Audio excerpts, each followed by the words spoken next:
आज जब हम आजादी का अमृत महोत्सव मना रहे हैं तो पिछले 75 साल में देश के लिए जीने मरने वाले, देश की सुरक्षा करने वाले, देश के संकल्पों को पूरा करने वाले, चाहे सेना के जवान हो, पुलिस के कर्मी हो, शासन में बैठे हुए ब्यूरोक्रेट्स हो, जनप्रतिनिधि हो, स्थानीय स्वराज की संस्थाओं के शासक प्रशासक रहे हो, राज्यों के शासक प्रशासक रहे हो, केंद्र के शासक प्रशासक रहे हो, 75 साल में इन सबके योगदान को भी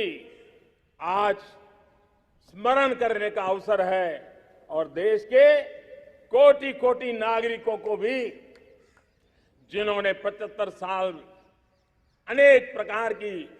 कठिनाइयों के बीच भी देश को आगे बढ़ाने के लिए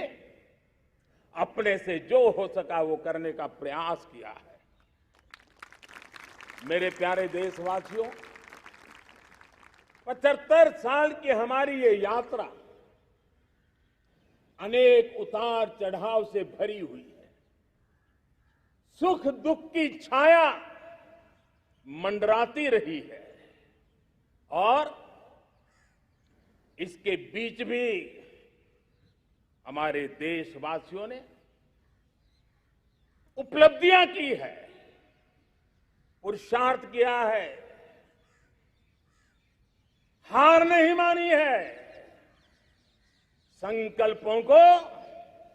ओझल नहीं होने दिया है। और इसलिए, और ये भी सच्चाई है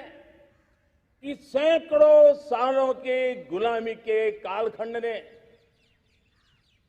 भारत के मन को, भारत के मानवीय की भावनाओं को गहरे घाव किए थे, गहरी चोटें पहुंचाई थी, लेकिन उसके भीतर एक जिद भी थी, एक जिजीविषा भी थी, एक जुनून भी था, एक जोम भी था। और उसके कारण अभावों के बीच में भी, उपहास के बीच में भी, और जब आजादी का जंग अंतिम चरण में था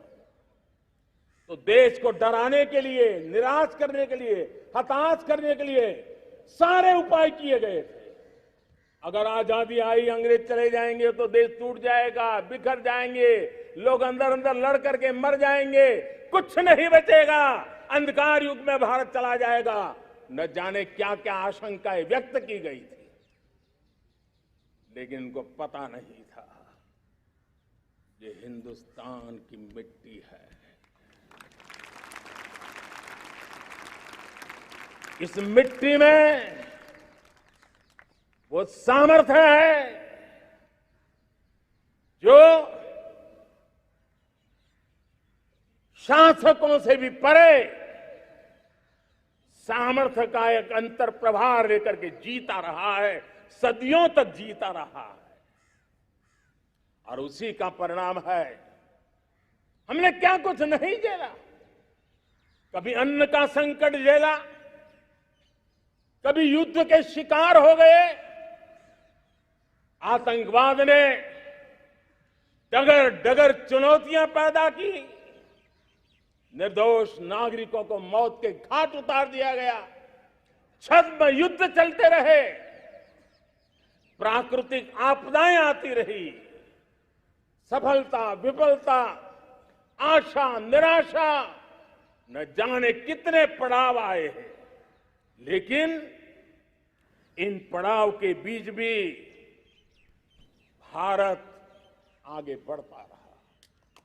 भारत की विविधता, जो औरों को भारत के लिए बोझ लगती थी, वो भारत की विविधता ही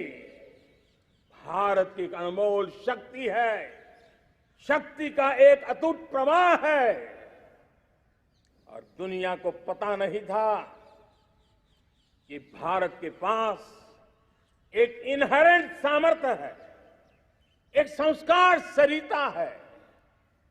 एक मन मस्तिष्क का,